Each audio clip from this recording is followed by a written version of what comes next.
At American University, we don't just hope for change, we create it.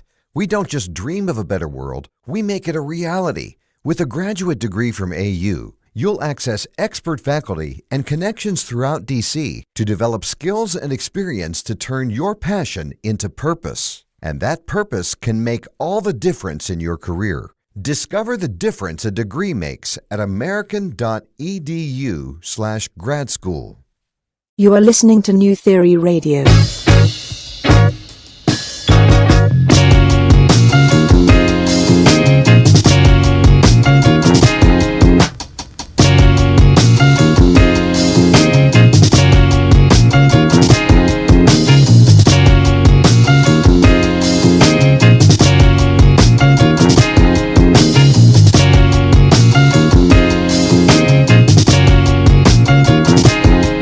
Theory Radio.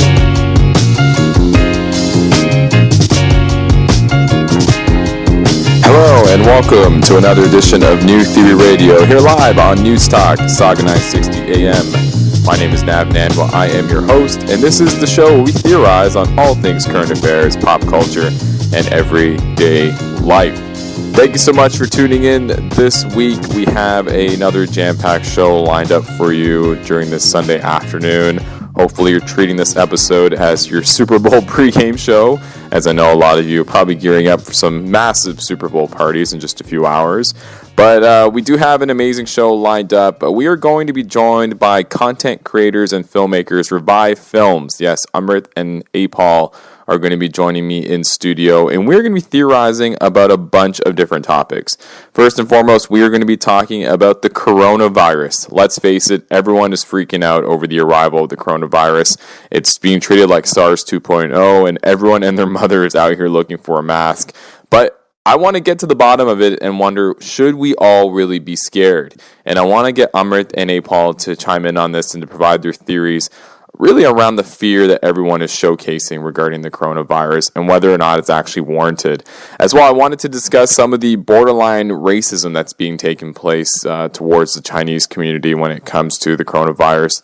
Understanding that this virus is being originated in China, just a lot of the backlash and a lot of the memes and a lot of the stories that we're seeing in the media when it comes to this community being scrutinized for really no apparent reason. So it'll be interesting to chat more about that. As well, I wanted to talk to them about prank culture. So it was announced this week that Chance the Rapper is going to host the reboot of the popular prank show Punk, which used to be hosted by Ashton Kutcher back in the day. And I want to get them to chime in on prank culture and its role within the online world. So prank videos are some of the most popular videos on YouTube. And it seems that a lot of creators, to really drive that reaction, can take pranks to the utmost craziest limit just to really drive, whether it be views, whether it be to drive clout, whether it be to drive interest and drive conversation. So would love to get both Apal and Amrit to talk about that, considering that both of them are content creators. And there's always that pressure as a content creator to really take your content to the next level, to really find ways to get new audiences to chime in and talk about what you're doing. And it seems that when it comes to prank culture, and especially when it comes to the role of memes and challenges, that it can be quite tough. So we're definitely going to be chiming in on that even further and just getting their perspectives on that. And then we're also going to be talking about Kyle Lowry. So Kyle Lowry this week was announced entering into his 6th All-Star game in the next couple weeks. And with this announcement came a lot of debate regarding Kyle Lowry and whether or not he's a future Hall of Famer. Kyle has a very impressive resume. He's an NBA champion. He's a gold medalist in the Olympics. He's made the All-NBA team in the past. He's really the cornerstone of the Toronto Raptors organization. But it seems that whenever he's getting some type of accolade, he's always a topic of discussion. So I would love to get Amrit and Apal to chime in on that.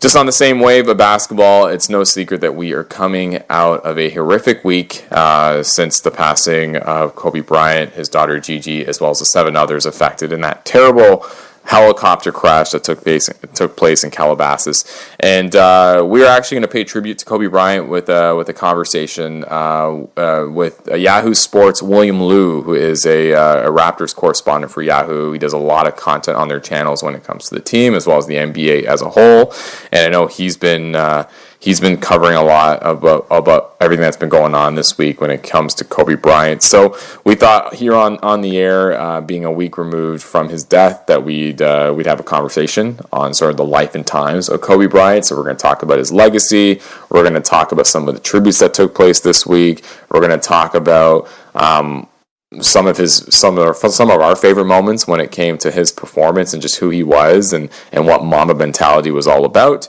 And it's definitely going to be an enlightening conversation as William joins us to chime in and pay tribute to one of the all-time greats in not only basketball but in sports. We have a jam-packed show, like I mentioned earlier, so stay tuned in. We are going to take a quick commercial break, but when we come back, we are going to be joined by Revive Films, and we are going to talk all things coronavirus here on New Theory Radio on News Talk, Saga 960 AM.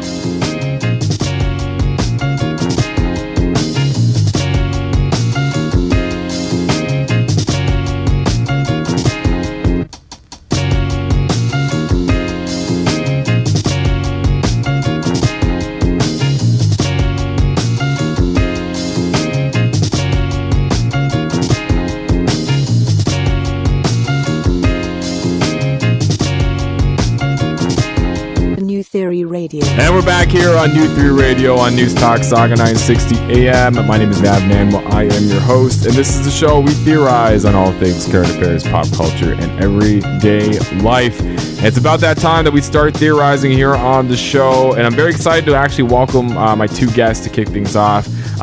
They are a fantastic visual company. I guess I'll call you guys that, or unless you guys have a fancier title. You guys make awesome music videos, and you guys actually just came out with a short film that has to do with Bill C-21, right? Bill 21. Yeah, Bill 21. I got my homies Amrit and Apal from Revive Films. Amrit and Apal, thanks so much for coming through, man. Appreciate it, man. Thank you for having us, man. Thank you. Yeah, man, a lot to talk about this week, but before we kind of jump into some topics, wanted to talk a bit more about the short film that you guys are making. You guys showed a bit of a preview recently in Calgary. Obviously, Bill 21 is something that's affecting a lot of us, especially as we kind of head into a new year and coming out of a pretty deep election. Quickly tell the listeners about this film and how long you guys have been working on it and what the premise is about. Yeah, man. So I'm actually working on a short film based on Bill 21. So Bill 21, of course, as many people have heard, is a bill in Quebec that prohibits anyone that's wearing any religious symbols or visually seen religious symbols like a turban, or it could even go down to like just having a chain with a cross or something. Wow, right? nuts. So you can't be in any authoritative jobs. So you can still wear it. You can still, have a turban on, but you just can't have it if you're a police officer, a judge, or teacher. So anybody in these kind of positions. And we're kind of, obviously it's messed up. We've been fighting this kind of oppression for a long time. So we're following the story of Amrit Kaur, who's actually had to move from Quebec to Vancouver.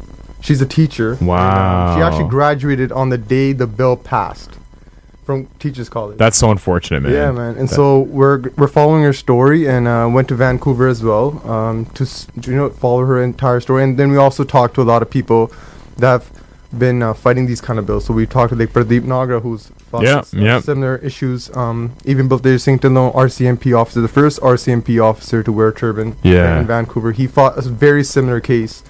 So, just going back into history and talking about how we fought this before and we're not going to give up. We're going to still keep fighting, right? So, well, first and foremost, good for you guys for highlighting some of these stories, because I think when you actually see it being represented visually, that's when you really understand the problem that's going on, and it's very unfortunate because just like some of the stories you mentioned, like I know people that live in Quebec that want to get out for that sole reason, because they really feel discriminated against. They're like, the way that I look is now not allowing me to make a living because I may have a religious necklace, or I may have a bracelet that represents my religion, or I may have a turban, and I can't go about my daily lives because there's a bill that prohibits me from doing that. Like, it's crazy that we live in a country that has something like this going on, which to me sounds like this would have existed 100 years ago. Like, why aren't we progressing further? I don't get it. I know, it's crazy, man. Like to be honest, like growing up in Brampton, you're not really affected by this kind of stuff. You're not. You're definitely not. So shout outs to my co-producer Steven. He's from Calgary, so he's my co-producer on this. Nice. He's the one that brought awareness to me about this, right? So he showed me that this is happening, and I didn't really know about this bill, to be honest. We're in Brampton, or we're in these other parts of communities where we're surrounded by our people. We don't really give too much focus on these other communities that are getting affected. So when we actually went to Montreal and like actually talk to people in these communities, man, they're deeply affected. They are deeply affected, and it's crazy because it's like an eye-opening experience at the same time. And like again, like how you're saying, like can't believe that we're still fighting these things in the moment. Like it's 2020, man. Yeah. And like in 1990, Baltej Singh fought for his case to be a police officer with the turban on. That was 30 years ago, right? So we're which is pretty recent. It's pretty recent, man. Yeah, but it's like 30 years ago. We're still doing the same thing. It's crazy, man. My God, man. Well, it's fascinating because there is a large, like, Sikh Muslim contingent in Quebec, and I even remember, like, I have family that when they first came to Canada, they went to Montreal, like, because that's where a lot of the jobs were at the time. And my dad, actually, my sister was born in Montreal. My dad and my mom were there for about a year and a half, and then they eventually ventured out to Toronto. But there, like, for the longest time, there was there still is like a prominent community out there. So it's tough when you're a new immigrant as well, trying to get your start in a new country, trying to really just settle and try to lay your ground somewhere and be able to move forward. To have something like this against you, like, it almost deters you from wanting to come over here.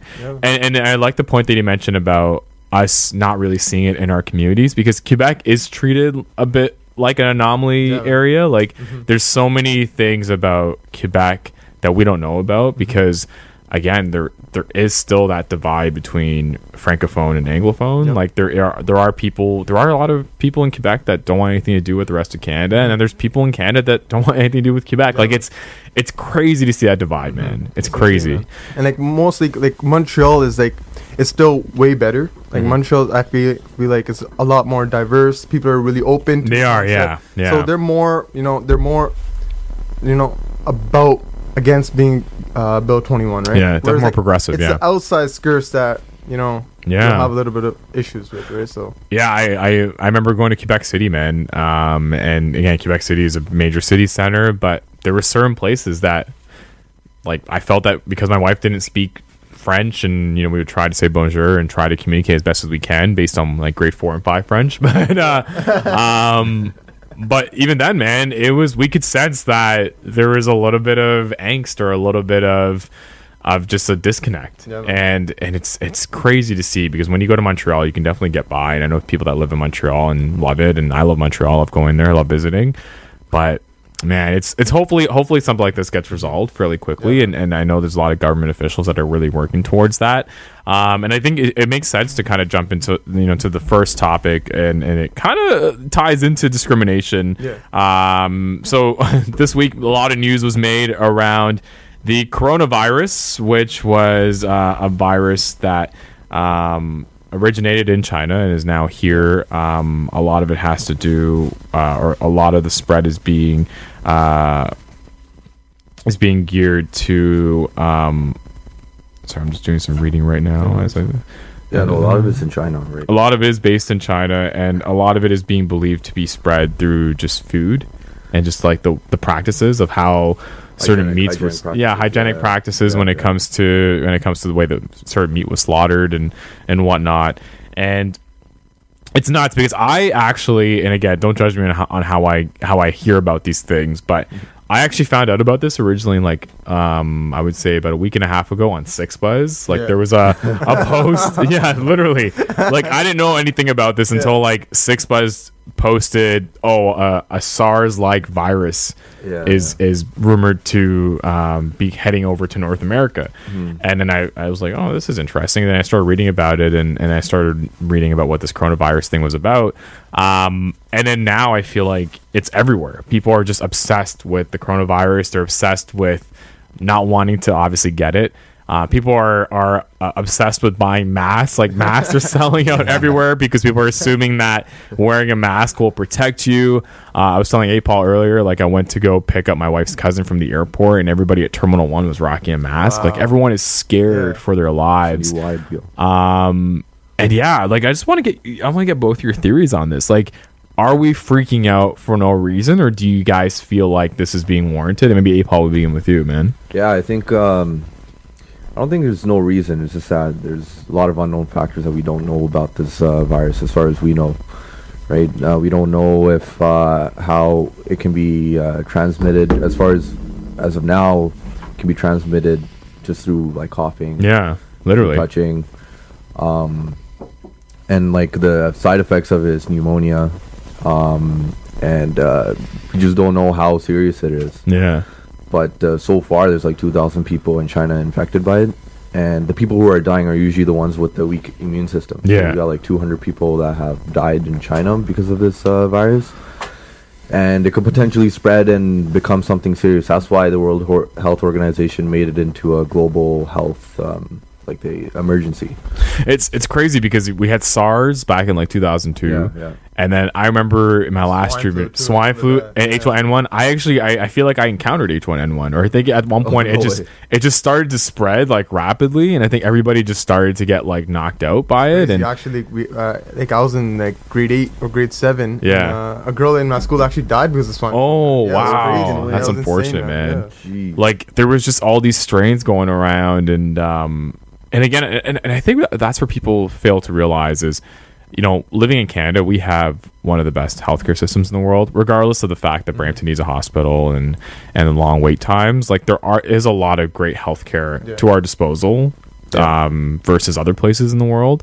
That I have full faith that it will be controlled, but but if it goes into India, then oh yeah, yeah, it's crazy. Like if it goes in some of these other areas where it's not like this, yeah, man, it's tough, man. They won't even be able to diagnose it's a coronavirus because some places don't have the instrumentation or the medical knowledge to be able to diagnose it. So they'd be like, you probably have pneumonia or something. Yeah, well, and that's what's scary about this too is the symptoms are very similar to like the average cold, and it's scary, man. Like I'll be like having a headache or something. I'm like, oh shit, like you know what I mean? Like I'm scared. I'm like, I don't know what to expect. I don't know the actual symptoms now. I'm like, oh man, I'm trying to stay at home as much as I can now. Oh my god, it's scary though, man. Well, that's like everybody. Like even like I got a 2-month-old at home, and so, there's times where I think about it. I'm like, should I be covering her like face now when I take her out? And it's funny because my wife had taken her to the mall a couple days ago.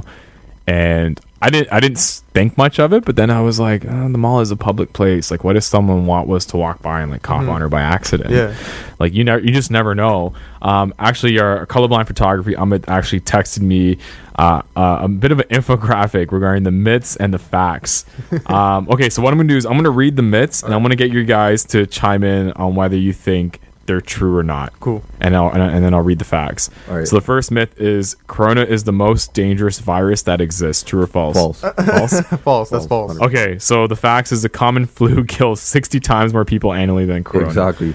Common flu kills like 300,000 people. Yeah, man. Because there's some people that think when they get the flu that it's a cold, and they just like, I'll just shrug it off.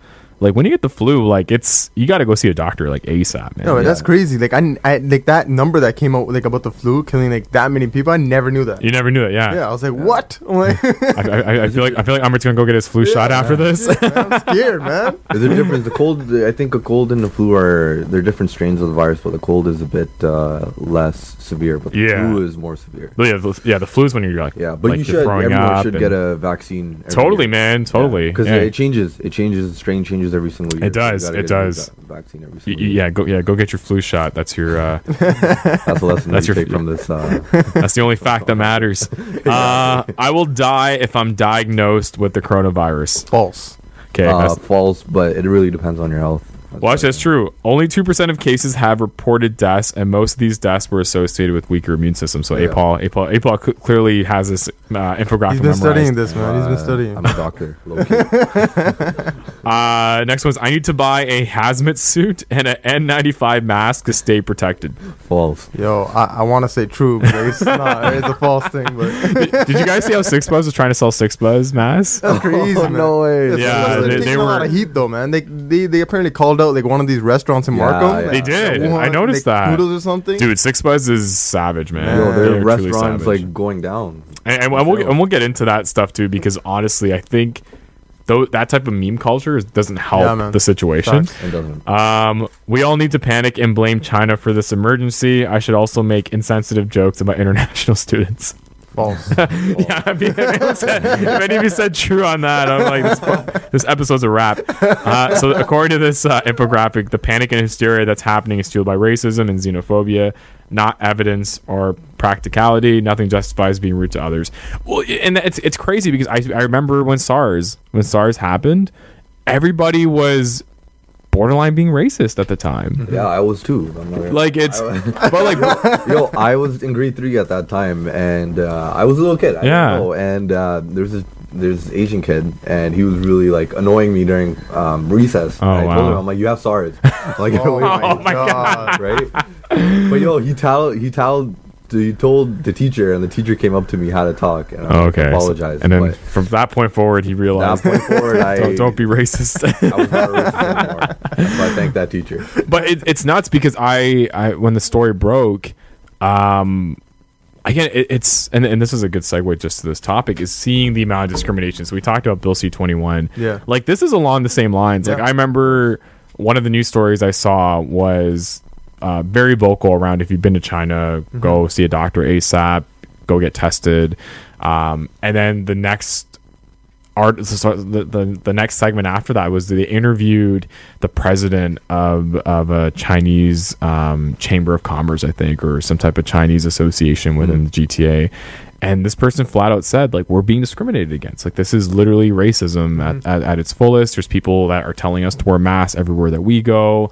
There's people that haven't even gone to China that are being called out. Like, it's nuts how when you hear about something like this, like resonating somewhere, like from a certain location, how all of a sudden everyone's up in arms and they just want to stay away from those types of people. And that's the harsh reality of it, man. Like I've seen some people use that for humor. Like there was a guy saying, okay, well, I'm gonna just start coughing on my money and coughing on people when I want to get ahead in line and use that to my advantage to just make my life easier. Yeah. But then there's some people that literally are probably international students that are at school, like trying to make a living or trying to work at their jobs, that are probably being discriminated against now. Like what are you guys' thoughts on that?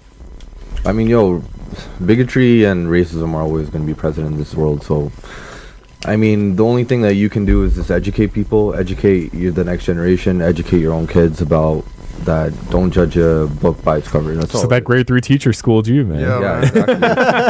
Shout out to that teacher. Right? That's what she taught me. But that's all these issues with Bill 21 and this issue with the coronavirus is just judging people based on how they look. Yeah. That's all it comes down to. And in any situation, you should never judge someone just by the way that they look.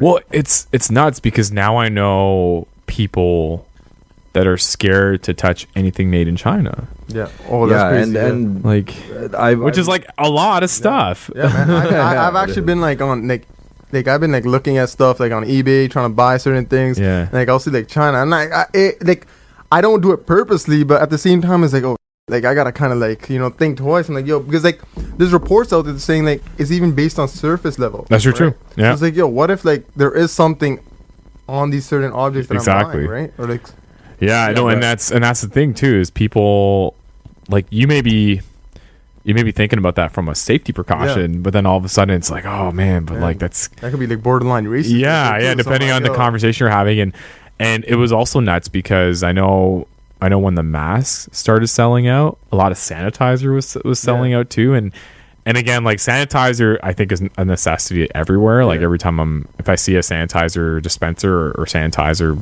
like anywhere in a room, like I typically go to it just because I want to make sure that I'm not picking up anything as I'm kind of going about my life. But But still, to kind of see the extreme precautions that are being taken, it's crazy. It's like it's not. Oh, actually, I don't want to say World War III, but it's almost like a zombie apocalypse. Like everyone's just terrified to I guess to die. Like is that the worry? It's very, like, I mean, I wasn't old enough to remember like SARS. Yeah. Right.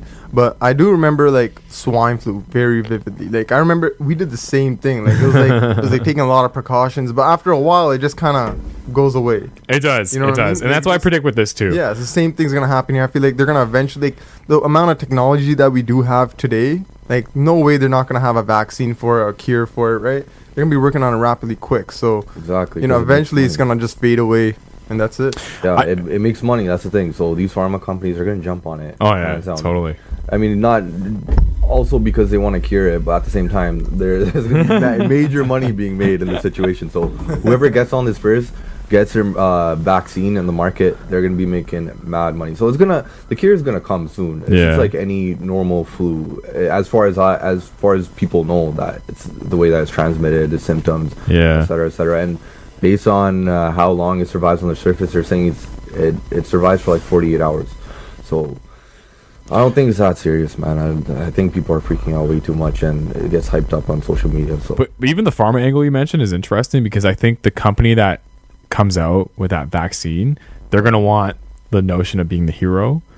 It's we found the vaccine, we saved the entire world. Like, there's like an ugly underbelly to this as well, where maybe there is a vaccine out there, but there's just people that don't want to put it out yet. Yeah. They want to create that fear, or they want to create that demand. Like that's when you start getting deep into health economics in regards to like the limited amount of resources that are actually available for people. It's frustrating, man. I'd be curious to see this story in a month. Yeah. Like to see where this like, are we still terrified of the coronavirus? Does it end up expanding? Like I think there's only a few cases right now in Toronto, and a lot of them have been quarantined. There's 3 cases, and I know that the people have been quarantined, but I talked about picking up my my wife's cousin from the airport. Like I was talking to her about it because she lives out in New York, and she's like, same thing. Like New York's freaking out. Like all these major city centers are freaking out where they have a lot of diverse populations because you just don't know who's coming and going. Yeah, that's true. So honestly, just continue to wash your hands, folks. Yeah, man. Straight up. That's all you can do is just maintain your simple hygiene that you normally shower every day, brush your teeth twice a day, wash your soap, and that's it. Yeah. That's it, man. It's no, straight up. I think that's the notion. I think as long as people just stay clean, I think everyone will be fine. And just to confirm, the masks don't protect you. They I heard that they protect you from other people. Like if you have a cold and you're wearing a mask, it's beneficial. But if you're wearing a mask and someone has it, tough luck, man. It's gonna seep through. the current risk of this virus is low, but the potential risk is high. Like if it starts spreading out, like any virus, exactly. It exponentially starts growing. Right? Yeah, exactly. Yeah, we'll have to keep monitoring. Just keep monitoring, and that's all it is. Just keep living your life, man. Straight up.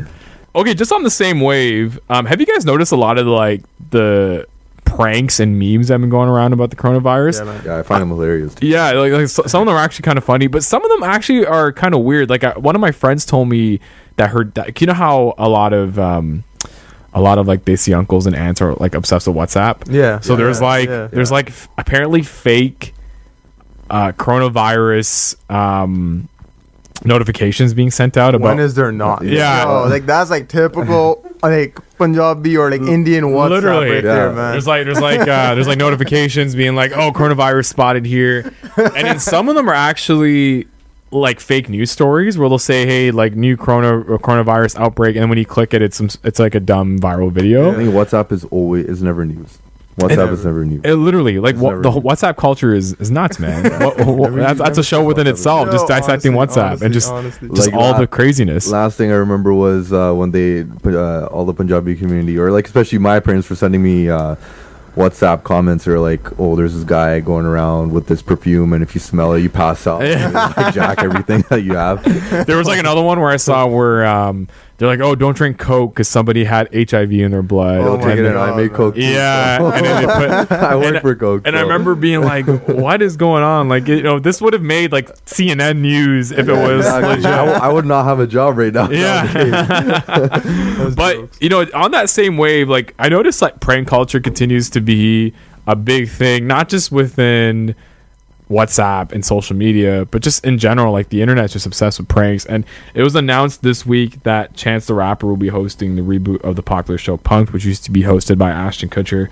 But I wanted to get both you guys to chime in on prank culture, because you guys obviously make a lot of online videos. A lot of your content is very music heavy, a lot of vlogs, a lot of great, visible content that's really focused around just sort of the aesthetic you guys put out there.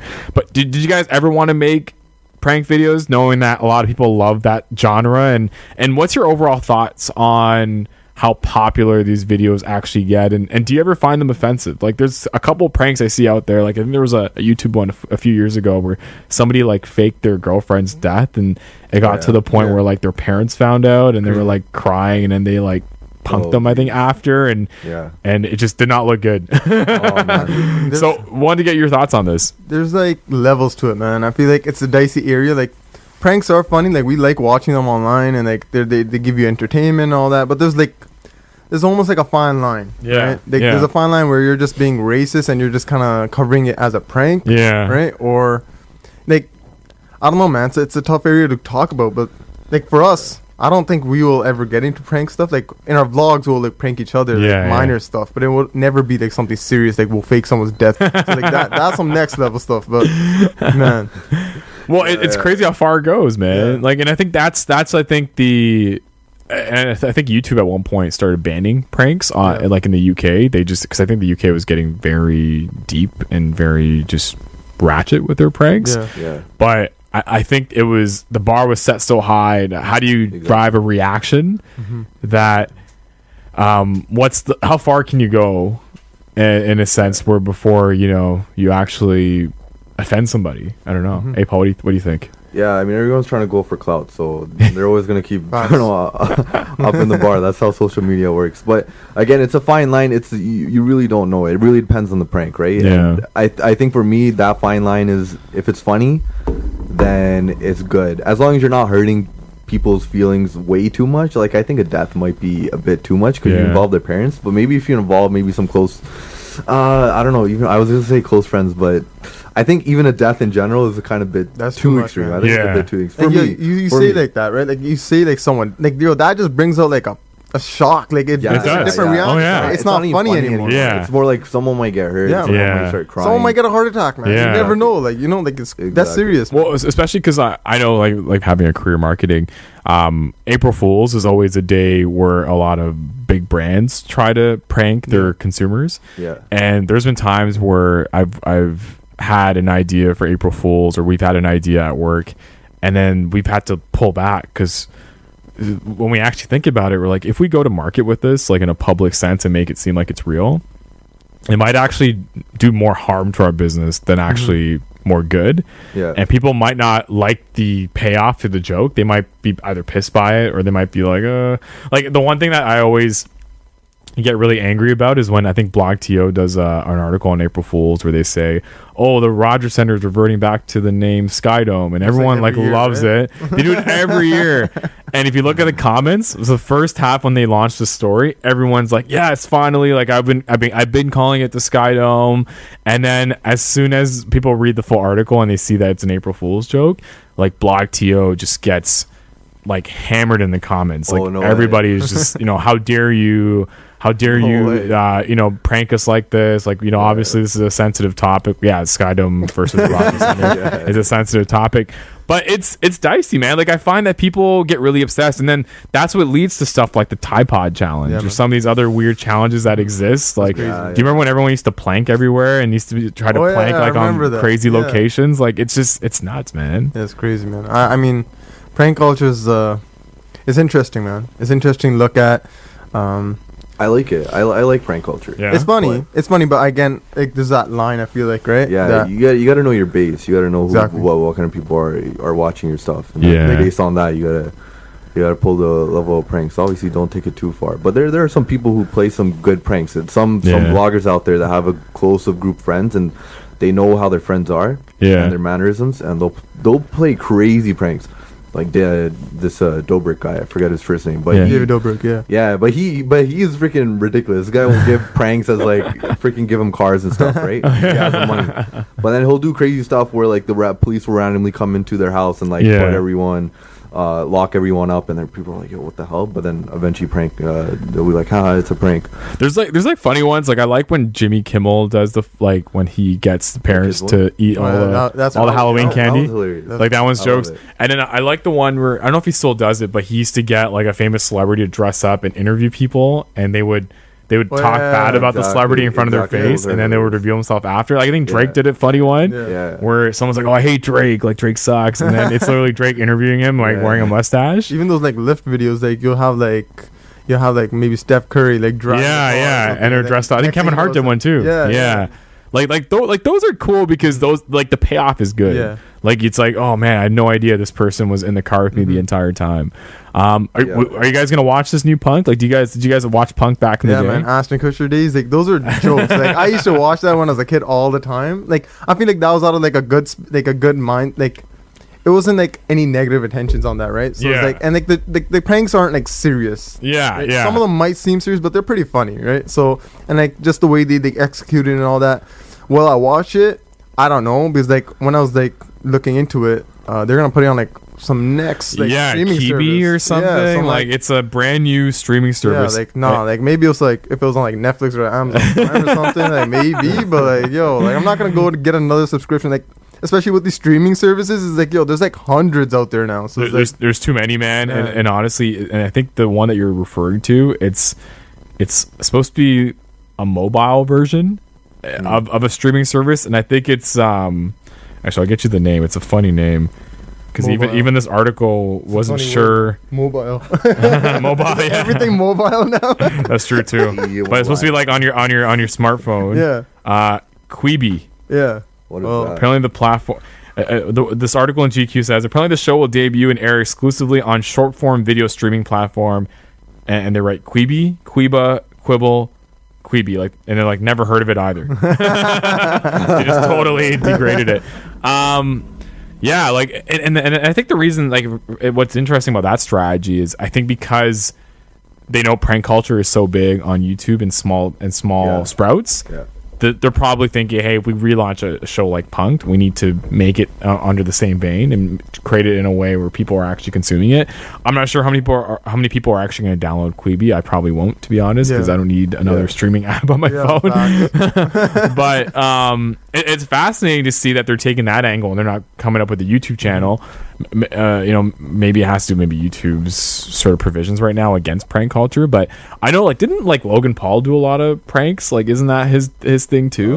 I don't know, man. I don't watch Logan Paul, man. Yeah. I mean, he just seems kind of off. Like I've watched like a couple of his videos before, and like I think after like all that controversial stuff he did, like maybe a couple of years ago, like the Japan stuff, man. The dead body, that was. I mean, this is crazy. I think the thing is, like, pranks in general, they're not too hard to execute, and they're psychologically they're very they keep people very in tune. They do.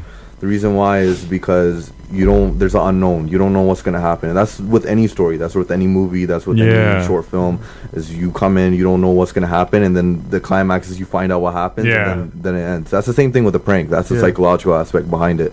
That's why people get so ingrained into it, and it's pretty easy to do in general, unless you're trying to do an elaborate prank. So, I mean, that's why a lot of these YouTubers, maybe Logan Paul probably did a few pranks, and David Dobrik, he does it all the time. There's so many YouTubers that do it, and I mean, David Dobrik, he did the same thing he would get Justin Bieber in the back, or like one of the Kardashians, and he would get someone in the car and be like, yo, what do you think of Justin Bieber? And then sometimes they'll talk. Yeah. And then some of them they'll actually praise him, and then Justin Bieber will just come out from the back and be like, "What'd you say?" I kind of did the same thing with my brother in one of my vlogs. I kind of gave him like hot pepper. Oh yeah, really really spicy one, and that's the climax. Is like you don't know if he's gonna get messed up or not. But it's almost the same vein as Jackass, right? Yeah. Like apparently there's a new Jackass movie coming out in 2021, and it's funny because I don't mind the Jackass movies. Like I think they're kind of gross, but then they're kind of funny. But I think with even though the pranks and the stunts that they pull are nuts, like absolutely crazy, I think where my appreciation comes from is it's a group of friends and they're all in on it together. And if they are doing something in public, like it's again, it's warranted. Like it's warranted humor. Like I've never watched anything from Jack or from Johnny Knoxville where I've been offended. Like I'm like, oh, what is this?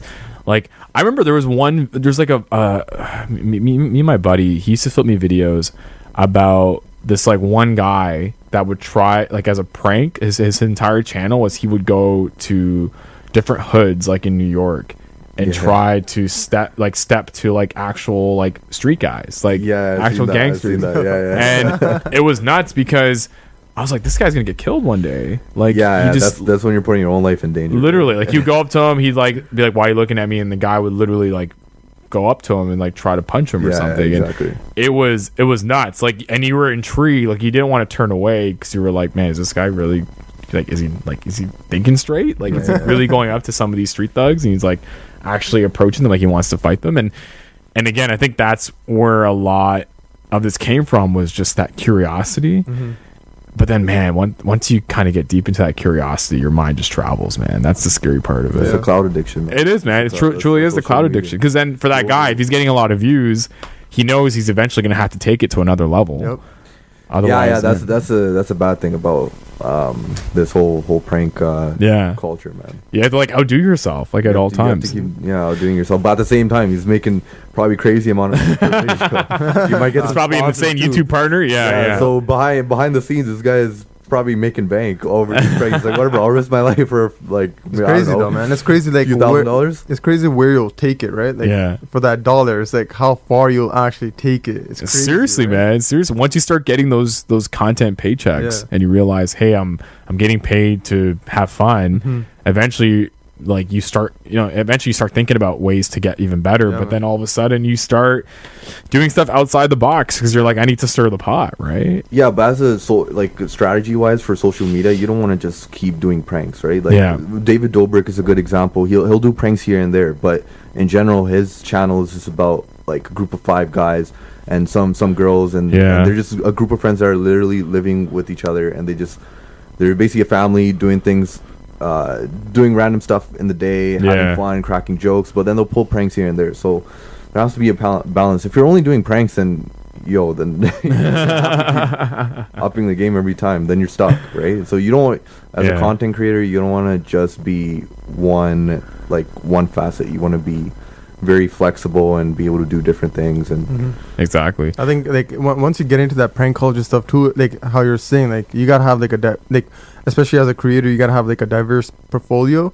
If you're just doing pranks, man, you're gonna create a brand like that. So when you do something outside of pranks, no one's gonna pay attention. No one's gonna pay attention. No one's gonna mess with your stuff. So again, like prank culture's it's dicey, man. It's dicey. Yeah, even with me, like me just doing vlogs is just one facet. Like I'm not just gonna keep doing vlogs. I'm gonna do different things too. Vlogs it's kind of a behind the scenes things of what's going on. But it's a logical extension of what you currently do, right? Like it's not something out of the ordinary. What's actually, because you guys are content creators, is there anything about content creation? It doesn't have to be just pranks, but anything that really gets under your skin that just annoys you? I love it right now. I love everything about it. But not with what you guys are doing, but like what you see out there that you're just like, oh, like people need to just stop doing stuff like this. I mean, and it could be for clout too. I don't when I see stuff, I really don't care. I don't have enough time to really judge someone else's content. I'm really focused on what we have to do with the revive and what kind of videos we got to make, and just try to take inspiration from other people. I really don't have time to judge people and see, hey, this content's like same way here, man. It's like I don't really look at other people and if someone's doing something and it's good or bad, like I don't really care. It's more like we're focused on ourselves, right? So it's like, and that's like the reality of everything. It's like we're more focused on what we're creating and what we can do and the value we can bring to our audience. So it's like people are gonna do things that are gonna get on your nerve and stuff. But what can you do, right? Yeah, it's like, exactly. Why be bothered by that? Just keep going. So speaking of like video content, obviously TikTok's blowing up right now. Yeah. Have you guys ever dabbled in TikTok? And Apal's been on TikTok. Apal's been on TikTok. Yeah. Apal's been making some wild videos on TikTok. There are people that I think are taking that prank culture idea and maybe putting it into sort of a TikTok aesthetic now. 100%. Whether or not it's really a prank, I think it has the same type of humor, whether it's staging a video or even conducting and pranking someone's reaction. What is your thoughts on TikTok as a platform? Man, Do you guys like it? I think it's amazing, man. Yeah, TikTok's cool. I haven't downloaded it yet. I feel like I'm too old now, man. I feel like it depends. There's a lot of young people. A lot of young people from like India and like all these like other third world countries, man. They're wilding on this platform, man. I'm like, for myself, I'm trying to dip my feet in it a little bit, but I don't think it's for me, man. I like making more creative content, some stuff that kind of make you think and all that. So it's like, I don't know if TikTok's the place to do it. When you go on TikTok, man, you see what's blowing up. It's like all this stupid stuff. Like you see the most wild videos, and I'm like, I don't know, like these people in like these third world countries and whatnot, or like this wherever the hell you are, man, you're making some wild content, and like I'm not judging, but it's like it might not be for everyone, Hey, the biggest wave right now in those countries is WhatsApp and TikTok. Yeah, man. And like Apal's been making some wild content on TikTok, man. We're gonna have to throw a link to Apal's TikTok in the podcast bio, man. It's just like for Amrit, I think he's more on the creative side. For me, like I'm still discovering like what kind of content personally like I want to make. So I kind of dabbled in TikTok, made a few videos, and ideally I want to make some more videos too, but I haven't had time. And but basically for me, like the kind of content I want to create on TikTok is funny stuff, like what most people in North America are making, general short skit, something that's creative.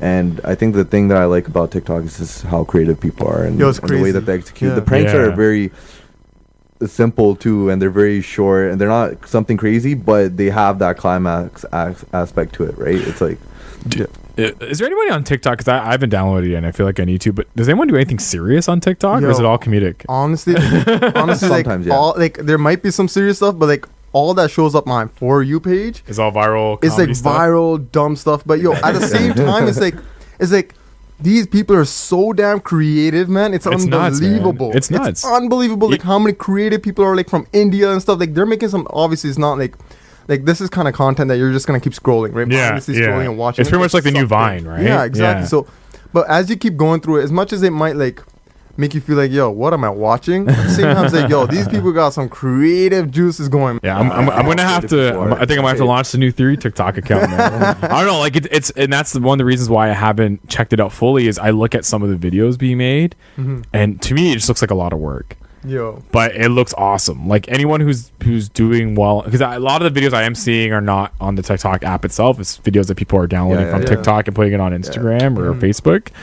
But it looks like the creative juices, similar to your point, Amrit, is just flowing for people. Man. It's crazy. I'm like, you realize how creative people actually are once they get like a platform, right? So it's crazy. I'm like, it might not be for everyone, but like, these young generation, man, like the young kids out there, they got something going right now with this TikTok thing. Yeah, and it's a growing platform, man. Like I think it's probably, it might be the next big thing. So I think so. So if I think a lot of people who want to grow a following, like use it, right? Use it in whichever way form that you want. It doesn't have to be funny. There's people who are out there like nurses that try to educate people on health, but try to make it a bit creative through the TikTok platform. But then some people get hate for some of the advice that they're giving too. There's a recent situation where there's like this nurse who's kind of religious, but was saying that to prevent STDs is just this idea of just don't have sex at all. Okay, so abstinence. Yeah, abstinence. Yeah, so crazy.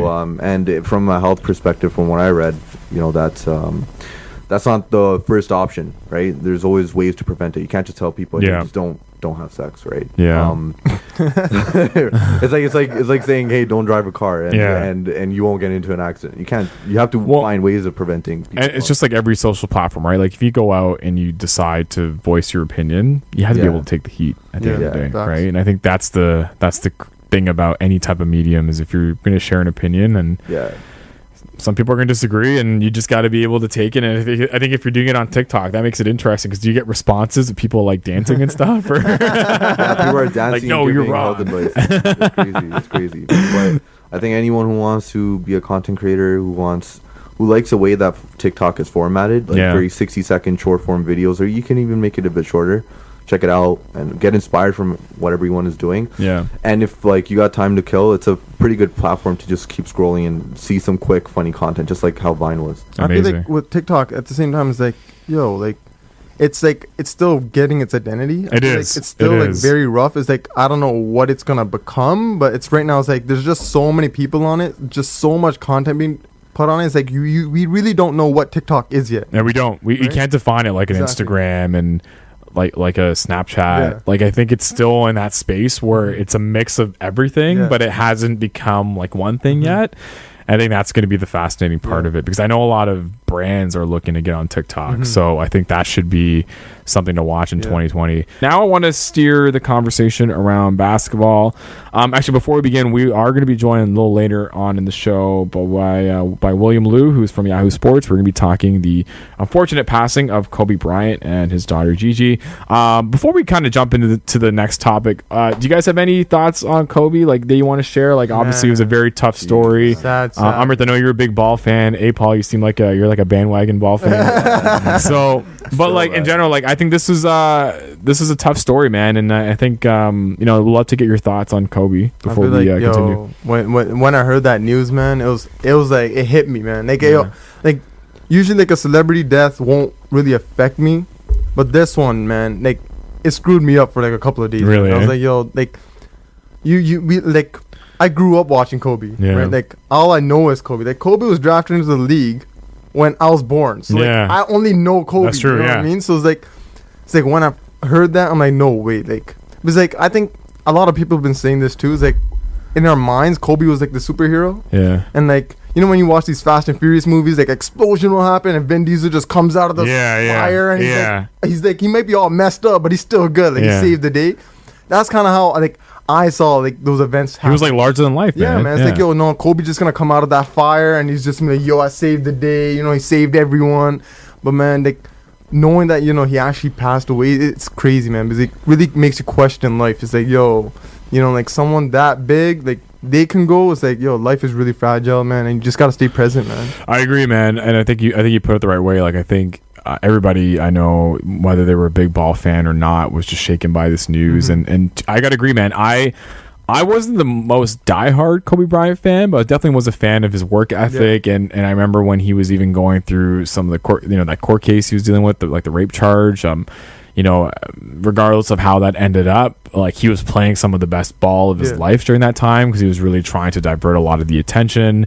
He just had a strong work ethic. You saw somebody who could carry a team on his back. Like, I was very like this week, like Sportsnet re-aired the 81-point game against the Raptors, and I was like, man, like, where else would a home network for a Canadian team would air a game where the team is being completely smoked, and it had to be a Kobe Bryant game, because he was that good. He was amazing, and it's tough, man. It's tough to really put into words, and we're obviously gonna be talking about it later with William. But it's one contrast I do want to bring up is we have a morning show here on News Talk Saga 960. It's a Mike Richards show, Raw Mike Richards with Dave Bastel every morning.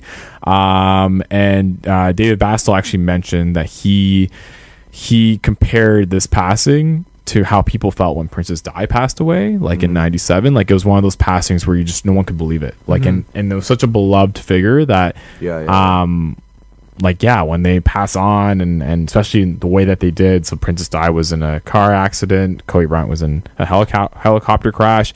It just makes it very unfortunate, and obviously it makes it even worse the fact that his daughter was with him too. Man, so that was a crazy part, man. That's crazy. That hit me even harder, man. I was like, okay, Kobe first is like, you can't really believe it, and then you get the reports that his daughter, like, Gianna, was like the one that was supposed to be like him. Yeah, right. Yeah. So that makes it even crazier, because she was the one that was supposed to take the legacy, like the era, man. Like like it's tough, man. It's really tough. But again, we just got to keep moving forward, and I think his memory will always live on. And someone that I do want to talk about from another basketball lens is our boy Kyle Lowry from the Toronto Raptors. I would say somebody who's the lifeblood of our team. Somebody who is very beloved. I would say at this point, Kyle is is one of the cornerstones of that team. He's heading into his 6th All-Star game in a couple weeks. Very interesting because I think that Kyle Lowry, I'm a big Kyle Lowry fan because just like Kobe, I love his work ethic. I love his leadership. I love just his approach to the game, and I think it's very motivating and fascinating. But on the flip side of it, he's also considered polarizing by a lot of people, and there's a lot of people I know that feel like he doesn't deserve some of these accolades, like being in an All-Star game, despite him being an NBA champion, despite him being a member of the All-Team NBA team, despite him actually being a gold medalist. There's still a lot of flack that Kyle goes through, and he's having an amazing season. I think last year, he was obviously overshadowed a little bit with injury and obviously Kawhi Leonard, but this year in Kawhi's absence, you could see Kyle really providing great leadership, and that Dallas game from a few months ago was prime evidence of that. So I want to just to kind of pose the question to the both of you, because this is the common debate that I'm seeing ever since he was announced for the All-Star game, is do you feel like Kyle Lowry will be a basketball Hall of Famer? 100%. 100%. Apal, what do you think? Honestly, I think it's still a bit iffy. It's kind of a borderline. Yeah. There's a lot of good ballers out there. Guards like Stephen Curry, Damian Lillard out there that probably will become Hall of Famers if they continue. But I think you got to keep watching out for Lowry, how many championships he wins, how many All-Star selections, if he keeps maintaining his points, his rebounds, assists. I think all those will come into factor, and if he keeps it up, I think eventually he'll make the All-Star. He'll make the Hall of Famer. Would we be having this conversation if Lowry's on the Lakers? I don't know. Probably. I don't know. I don't think so. The amount he's done for Canadian basketball is insane. That alone should take him to the Hall of Fame. He's put the Raptors on the map. Right? The fact that still nobody's talking about the Raptors and we're second in the East. Yeah, I know. Right? The guy has a ring. And we have a better record than what we had a year ago. Exactly. We're better than the Clippers. Right? It's yo, are we really? We're having this conversation, I feel like, it's because we're in Toronto. Yeah. Right? We're having this conversation. Media needs to get their headlines, and obviously the media isn't in our favor, especially American media. They're not in the Raptors' favor ever. It's almost like our championship victory at some points doesn't even exist. It didn't even exist. It's not talked about. It was like a blip in NBA history. And that's the most fascinating thing about this series. As soon as Kawhi left, the U.S. was like, all right, Raps are done. And they counted us out. And still no one's talking about the Raptors. Nobody's the fact that we have one of the best records in the league. We're 3rd in the league, the entire league, and still no one's talking about us. No one. Yeah. So it's that underdog mentality, man. I feel like Kyle Lowry's always been an underdog his whole career. He's 100% deserving of a Hall of Fame. He's won a ring. What else do you want the man to prove? Yeah. He's won a ring. Few more rings. 6-time All-Star, right? You have Tracy McGrady going. You have the other players going to the Hall of Fame. They've never won a championship. Yeah. Right. Yeah. So what classifies as a Hall of Famer? And that's what I don't understand is why do you think he gets do you feel like he gets a lot of hate because of his inconsistencies? I remember last year, was it game 1 against Orlando in the playoffs, and he scored 0 points. Yeah. And there were so many memes out there about Kyle Lowry is an all-star, and there's people laughing and on the ground just howling about how does an all-star get 0 points in a playoff game? Yeah. But do you feel his inconsistencies is what stands out and what people think about a lot more versus some of his successes? Because even this year, I think there was a lot of people heading into this year that thought he was done. They thought, hey, if the Raps need to rebuild, they need to get rid of Lowry, they need to trade him. And what then Messiah ended up signing him on for an additional year, and he gave him, I guess, the legacy contract. And even then, people were just keep him on for the young guys. He's not going to contribute a lot. But in the last couple games, dude's been putting up 20 plus points. He's still a big chunk of their performance. So do you feel the hate? I'd love to get your theories on where you think the hate comes from. I think people just doubting others, man. Yeah. And Kyle Lowry might not be your typical superstar player. He might not even be a superstar, right? He's not like a Steph Curry. He's not like a Chris Paul, right? But the amount he's accomplished and that he keeps fighting. Yeah. Right? He keeps fighting these headlines that, he's not an all-star and that. And he's still putting up numbers. He's helping his team. Just look at the record. Look at the team's record. Look at how much he's accomplished, right? He's helping this team. He's the backbone of this team. You take Kyle Lowry out of the Raptors ain't the Raptors anymore. No, they're not. Right? They're not. So, I mean, people are going to still doubting it. And, Kyle Lowry's always had that, where he's always been like an underdog his whole career. So, it's just like that with some people. And I feel like people will truly appreciate it once his career comes to an end. And that's the unfortunate part. When careers do come to an end, that's when people really sit down and reflect. But, man, big ups from, we love him in Canada. So it's like, Kyle Lowry's our boy, man. Yeah. So you guys, were you guys around when Carter played for the Raptors? Yeah.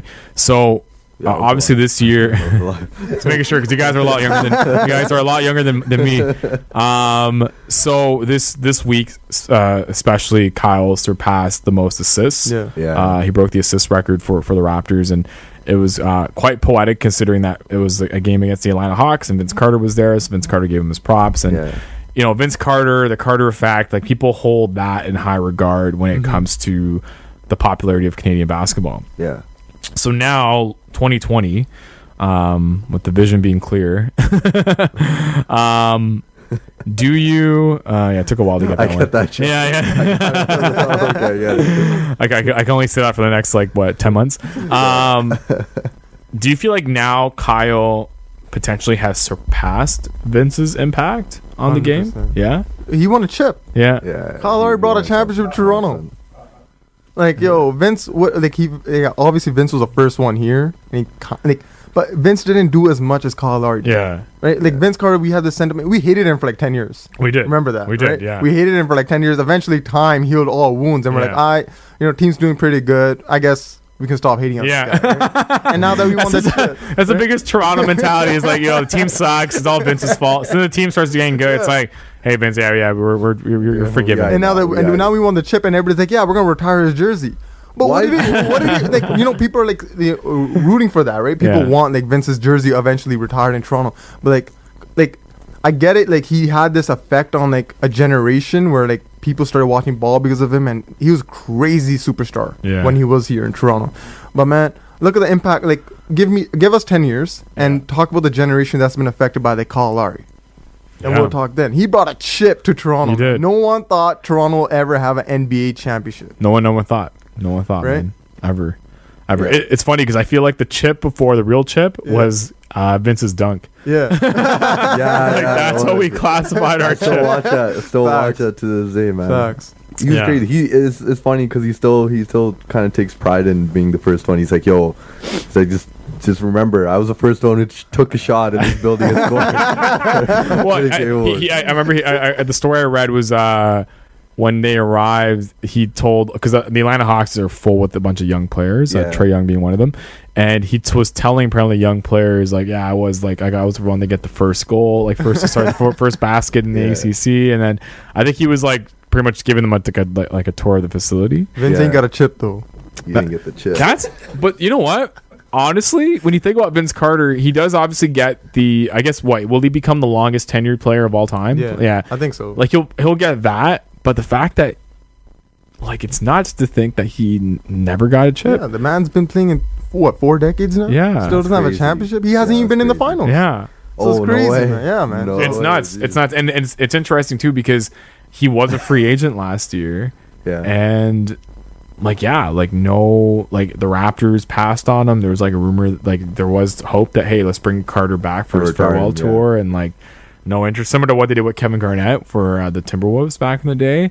Then I remember hearing a story about how the Lakers thought about bringing Carter on their team, and this would be a good way, Carter's last chance to get a chip, but they put him on Atlanta, and Atlanta's not doing well in the East, so it's interesting to see how his career is ending up. I think we're going to probably talk more about Carter maybe closer to the end of the season, as he's kind of wrapping up his career.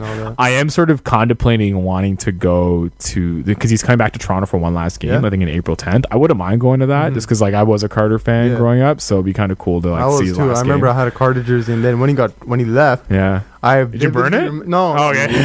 I was one of those that actually changed the last name Carter to Quitter. I was one of those. Yeah, I was one of those. I was like in grade 4 or something, and I'm a changed straight it. savage, Yeah, man. so I wore my quitter jersey to school often. Like I was mad, but yo, Jeez. That's again, funny, time heals man. all That's wounds, funny. right? It does, man. We have It a chip does. now, so it's all good. Yeah, we'll see how Kyle does, man. I'm happy he's in the All-Star game. I have a feeling that, I thought he wasn't going to make the All-Star roster this year. He's surprised me in regards to him making it, but he's been having a great season. The All-Star's been a little controversial this year. Yeah, All-Star is, man. All-Star, yeah, that's crazy. I'm actually shocked. Yeah, but yeah, we'll have to wait and see, man. I think Kyle is the lifeblood of the team, and I think I feel like he's a Hall of Famer. Like I would. I think his resume, gold medalist. Yep. He's made the All-Star 6 times. He's won a gold medal. Like he's won a chip. Yeah. Like I think Greatest Raptor of all time. yeah. Like I think hands down, I think his legacy is there. I feel like as much as we hold Carter in high regard, I feel like Lowry will always be our Joe Carter. 100%. Like he'll be the Raptors Joe Carter for sure. Yeah. Awesome. Boys, I want to thank you guys for joining us here on New Theory Radio, man. This has been a good time. If anybody wants to connect with you guys or even like learn more details about the film that you're making, what's the best way? Maybe Amrit will begin with you. So you could check us out on Revive Films on Instagram. We're also making a lot of content on YouTube at Revive Films. Website, revivefilms.ca. And if you guys want to see some of our personal projects, you could check me out at Films by Amrit on Instagram. And for me, it's Apal Sidhu, APALSIDHU on Instagram.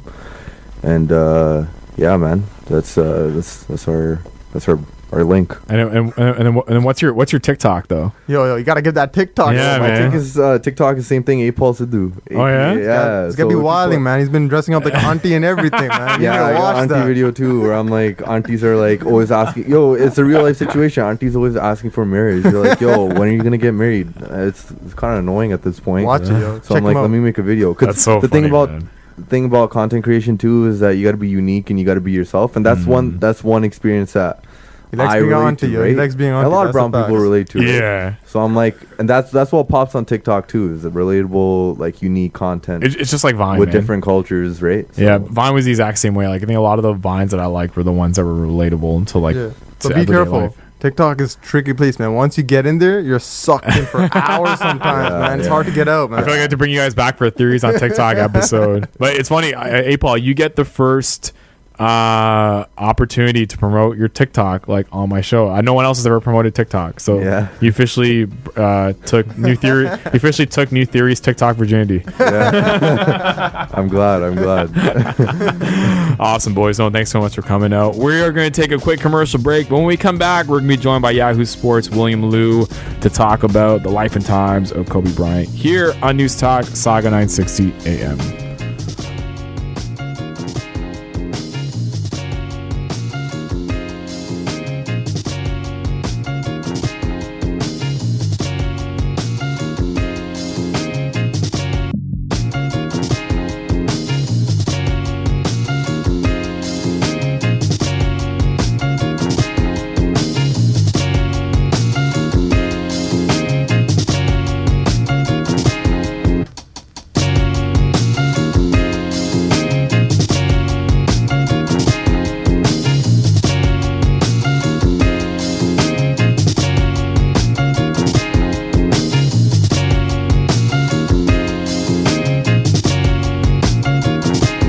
New Theory Radio.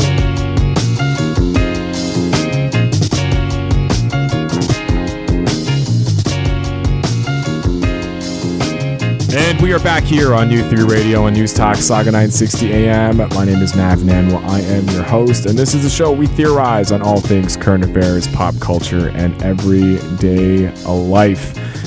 One thing I did want to talk about on this week's show, it's no secret that the unfortunate passing of Kobe Bryant and his daughter Gigi, as well as the 7 other victims from the horrific helicopter crash that took place this past Sunday, has really shaken everyone at their core. I personally, I'll admit it. I wasn't a huge Kobe Bryant fan. I definitely appreciated his game as any basketball fan would, and I did appreciate his contributions to the game of basketball. But I would say his death has really I guess just like everyone else, has really affected everybody in regards to the fashion that it took place, as well as, you know, obviously the loss of his daughter and the 7 other victims. And, you know, I wanted to take some time to here on this week's show to chat about it, as well as some of the developments that came out of this week.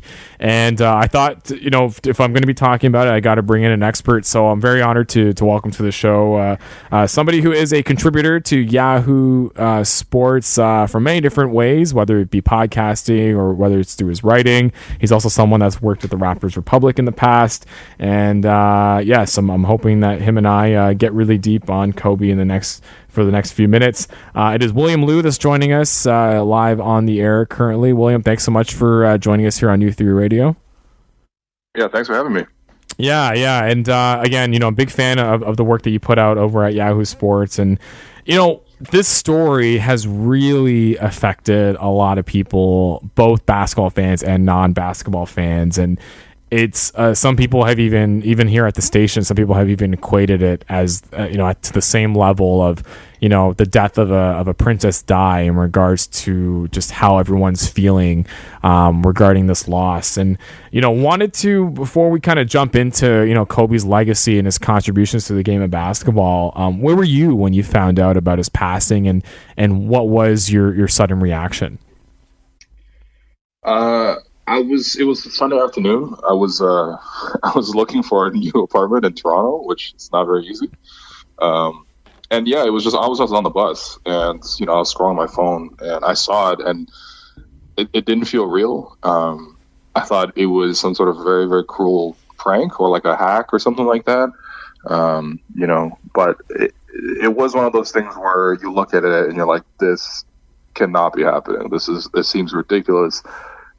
It seems so tragic. At the time when it was first reported, it was just Kobe. You know, you only found out later on that his 13-year-old daughter Gianna was also part of the crash, along with, you know, 7 other people. But yeah, it was just surreal, and then you just couldn't stop staring at your phone for the rest of that day. Basically, like, the Raptors ended up playing about an hour and a half after the news broke, and I had to cover that game, but it was just, the whole experience was very, very strange, and I really couldn't get it out of my mind for pretty much the last week. It's one of those things where it just sticks with you because you're trying to make sense of what happened, and there's no way you can make sense of what happened. It's just a reminder that life is very fickle. It truly is, man. And the one thing I'll say too, even seeing the tribute that both the Spurs and the Raptors did on that in that game that they played in San Antonio. I don't know about you, and again, I know you cover every single Raptors game that takes place, but it just felt like there was a weird aura kind of watching the game that you know, you can tell that everybody just wasn't okay with being out on the court, and obviously everyone had a choice as to whether or not they wanted to play, but you could just tell that things were just off. Like, it just did not feel like, the vibe just did not feel good, and even looking in the audience, like, it looked like there wasn't a lot of people in attendance. Like, I don't know if that had to do with maybe the Spurs and their current performance right now as they sort of head into the All-Star break, but regardless, it felt weird, man. Like, I was actually just hanging out with my parents when I found out, and it was my brother that broke the news, and again, you always assume when it's someone as big as Kobe that it's not real, because there's so much fake news out there, and there's so much clickbait stuff. And we were earlier in the show, we were just talking about the coronavirus and how there's all this fake news going on about that, and it's leading to various, you know, memes and various obnoxious viral videos. So I thought it was along the same vein, but man, when I saw that TMZ headline, it just it's nuts. And again, I'm not trying to give credit to TMZ, because I know there's some issues in regards to the way that they broke the story and the fact that the family wasn't informed when they broke the story. But I've never seen a situation where they've been wrong when it comes to something like that either. So Yep. Yeah, it's crazy. As a basketball writer, there's been a lot of pieces on Kobe's legacy that have been coming out. A lot of writers have been writing about his contributions to the game. A lot of people have also been talking about him as an individual and some of the things that are maybe a part of his legacy that aren't looked upon at the best light. what's been your thoughts regarding a lot of the content that you've been seeing, and what's your overall view on how he's been honored this week, and just some of the conversations that have been taking place when it comes to Kobe Bryant, the basketball player, versus Kobe Bryant, the human being? I think it's actually been. I've been very impressed with just the breadth of coverage. I think when someone passes like this, and especially someone who passes so unexpectedly in such a tragic circumstance, and so young, it's easy to just I don't know. It's easy to just fully lionize the man, but I think for the most part, there's been conversations across the spectrum. As obviously with Kobe, and as the person was definitely a lot more complicated than Kobe as the basketball player. I think Kobe as the basketball player, the story is pretty well told, and so that was rehashed. But people I think already knew exactly what Kobe was like as the basketball player. But just even parts of his life, where he was going with his life. The significance of Kobe within the cultural spectrum. I think it was well done. I think it's. The bottom line is that Kobe meant a lot to a lot of people around the world, and when things like this happens, the only benefit that comes out of it is sort of the celebration of that legacy, and you can see it across the world. I mean, all across Italy, where Kobe grew up because his dad played basketball professionally in Italy. They loved him like their own. And you got world famous clubs like AC Milan attributing Kobe, and you go to the other side of the world in the Philippines, and there is a very famous court in the Philippines, and they put a whole mural for Kobe and Gigi there, and just all the scenes in Los Angeles, around LA Live, especially watching that game between the Lakers and the Blazers. The scene outside of LA Live was just phenomenal to see, because you have such a large display outside there. You have the murals and all the messages that were left there, and just all the tributes. And of course, the game itself, the Lakers, that was their first game after Kobe's passing, and to see the whole arena wearing either 24 or 8, and the speeches made and everything like that. I think it was very well done. I think it's very reflective of just how much Kobe meant to this generation of basketball players. Yeah, it's quite fascinating to see all that, because to me, number one, it goes to show that regardless of the debates that we used to have back in the day about who's the best player of all time, whether it's Michael Jordan, Kobe Bryant, Magic Johnson, like you name it, that Kobe did have a huge impact on a generation. I think about, like, I'm 31, I'm turning 32 next month. When Kobe Bryant, I guess when he was drafted to the league, what was it, 97? Was that the year that he got drafted? Yeah. So late 90s, probably around the time when I was like in early grade school, where playing basketball in the front court during recess time just was everything. Like, there was a lot of people I know that were in that same age range as me that Kobe Bryant to them was their Michael Jordan. Like, Michael Jordan, like, obviously got his start before a lot of people were even born. So Kobe Bryant was the first individual that people were able to follow their full career from, inception all the way to retirement. So, like, there was actually, what was fascinating about this week was the amount of people that I haven't talked to since grade school, that I had them had them on Instagram, and I saw their Kobe tributes, and we've been able to sort of rekindle just conversations because of this, because of just some of the memories we had just growing up, and just how big Kobe fans, like, I knew, there's people I knew that still have their Kobe Adidas sneakers, like, and those sneakers weren't the best looking sneakers, I'll be honest. I'm a big sneaker guy. I think his Nike collection was a lot better, but still, like, I know some diehard fans that have literally been gutted by this news. Yeah.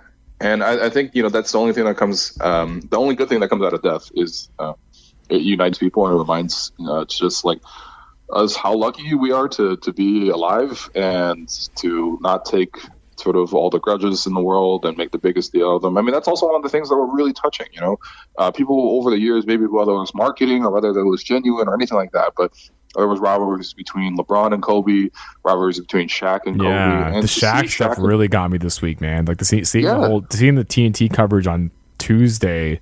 Like I teared up, man, seeing everyone kind of share their stories and seeing someone like Shaq, who so big, so lovable, just fully break down was nuts. Like it was really tough to watch.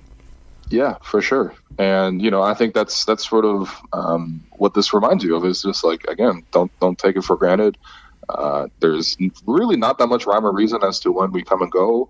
But during that time you're here, you try to make the most of it. And I think really that's probably, where I think we're going to get to the legacy of Kobe. But I think that really is the legacy of Kobe, because I think that's what people respect the most about him, is that, he obviously was a phenomenally gifted basketball player.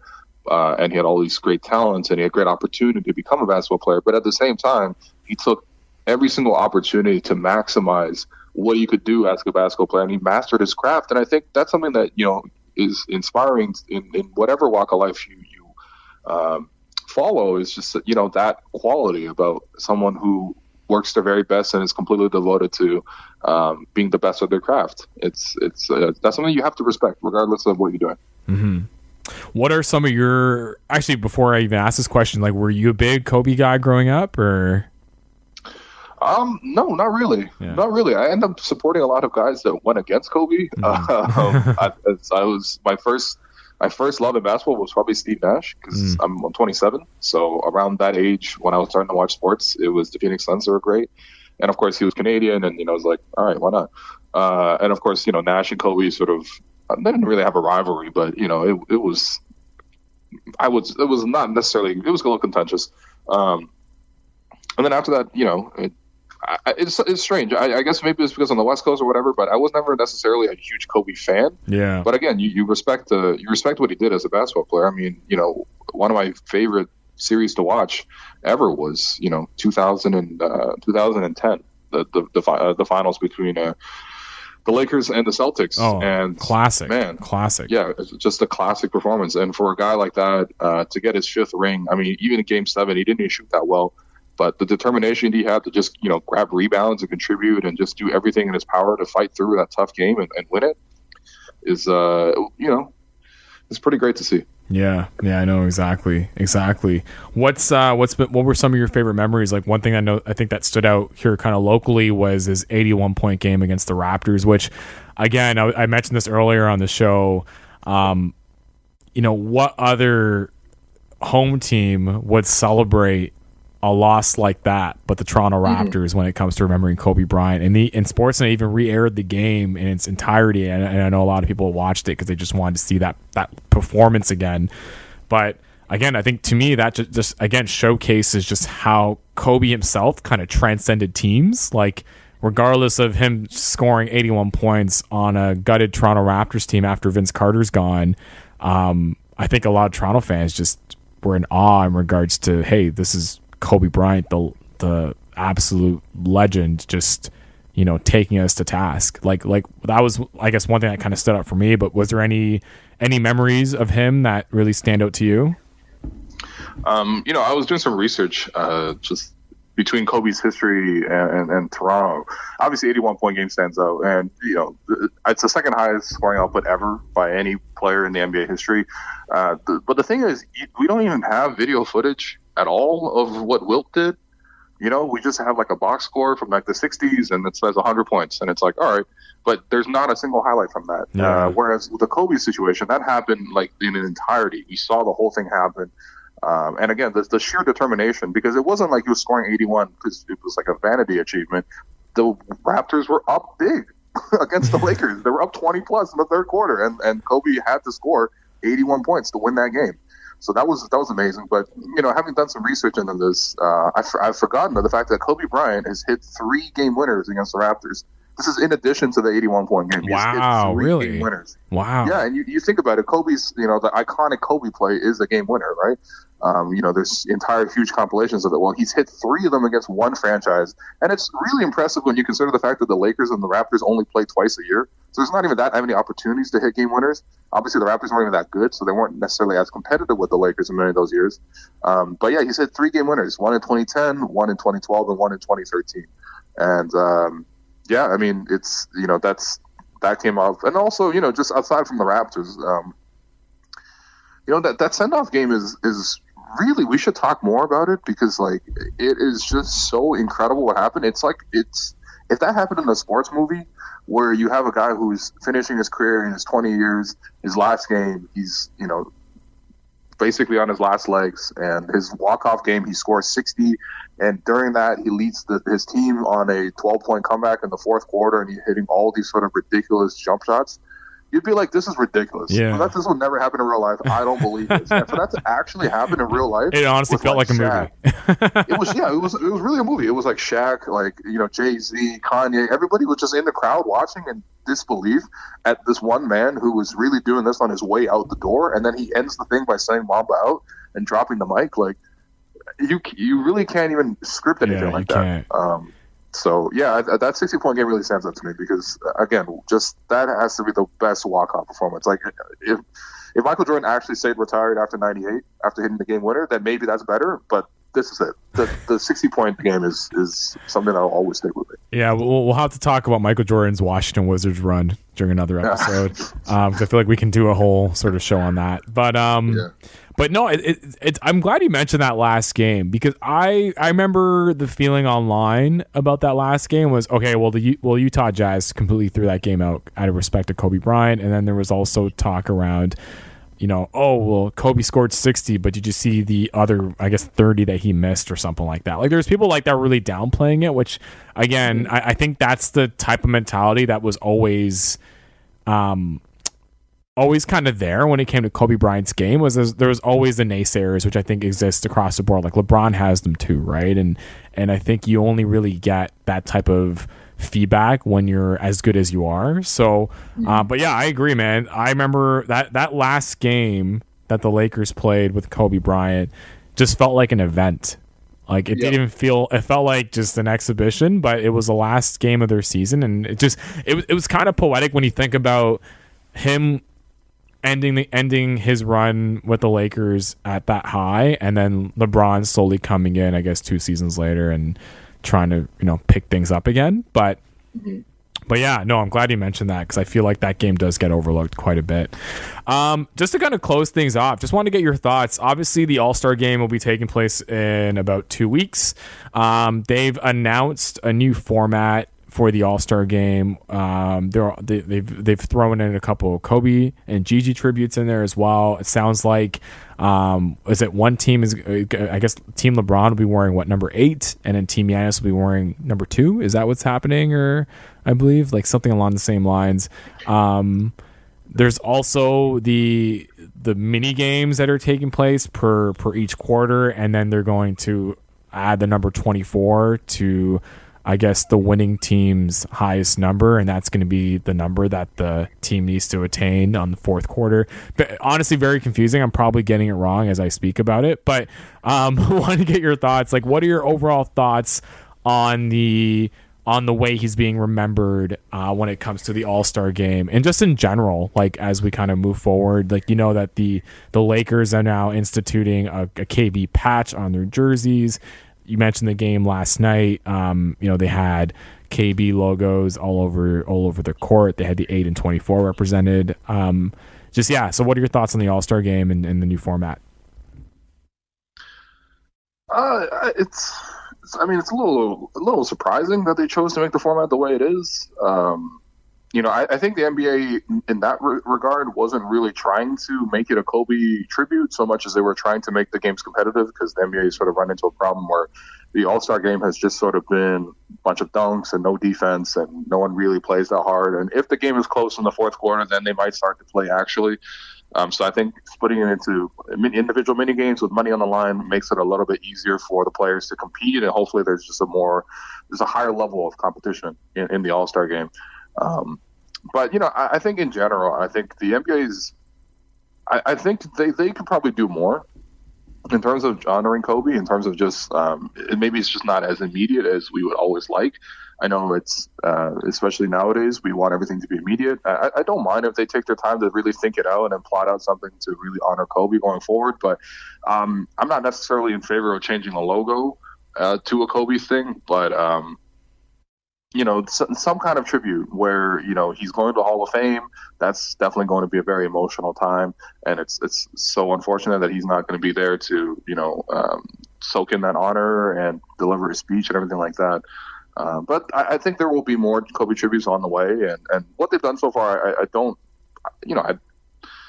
think it's nice. I think it's nice that Nick Nurse invented the 24-second shot clock violation in honor of Kobe. I think it was nice to see the whole league do that on Sunday when the passing happened.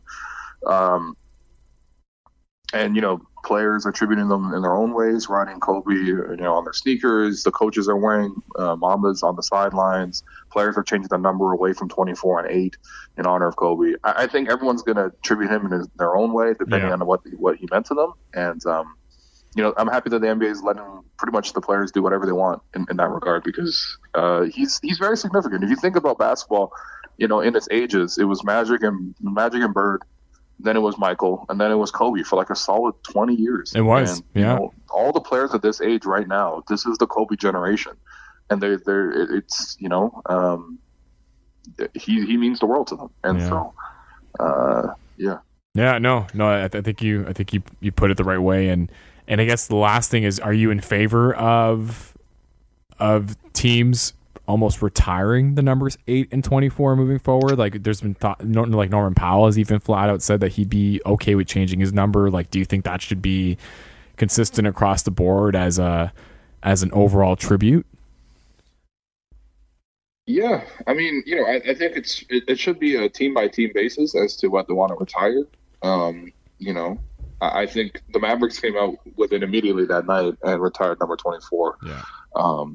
But it's like, it's a different circumstance. But when Michael Jordan retired, some franchises decided to retire 23. Like the Miami Heat decided to retire 23. I mean, that doesn't have anything to do with Michael, and in the sense that MJ didn't play for the Heat. Yeah. But it's sort of a franchise by franchise decision.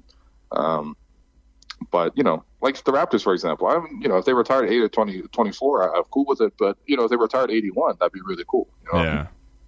Yeah, no, that would be. It would be. It's definitely more significant. William, thanks so much, man, for joining us here on New Theory Radio to talk about Kobe. Obviously, we're all trying to make sense of this news, and I think just remembering his legacy is the best way to go about it. And it's going to be interesting to see as we move forward, just the amount of tributes that continue into the season. And again, it looks like Kobe will be honored with I guess a Hall of Fame induction a little later in the year. So. It's about moving forward in instances like this, and I'm glad that we were able to connect. What's the best way that the audience can connect with you if they want to check out a lot of the amazing work that you do over at Yahoo Sports?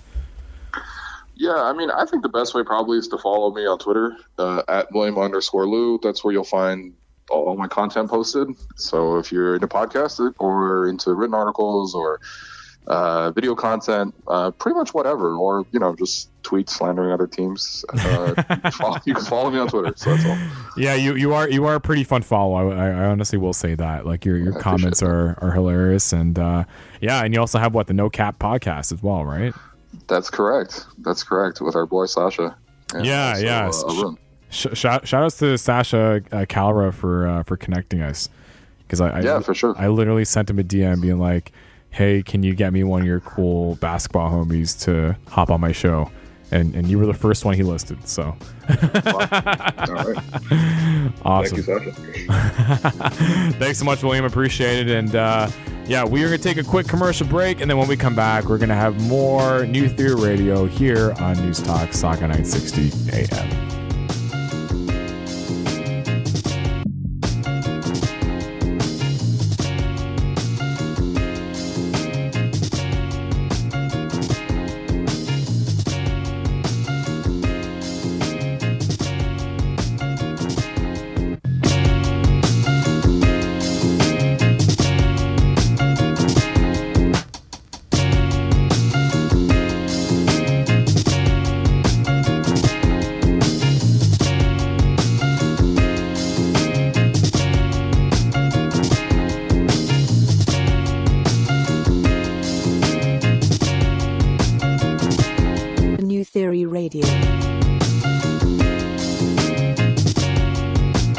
Welcome back to New Theory Radio, here live on News Talk Saga 960 AM. My name is Nav Nanwa. I am your host, and this is the show where we theorize on all things current affairs, pop culture, and everyday life.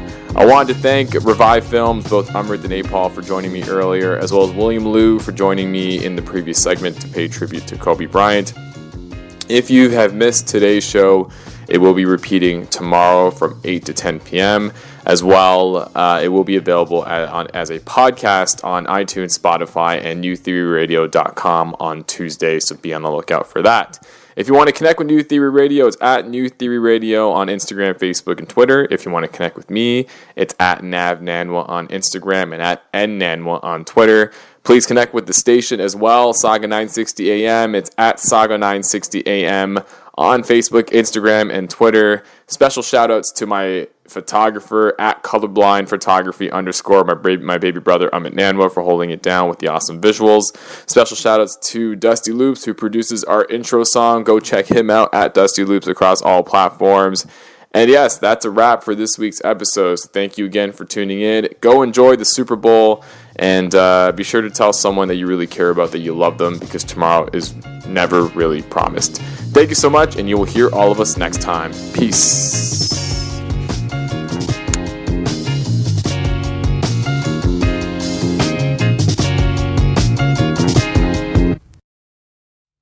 At American University, we don't just hope for change, we create it.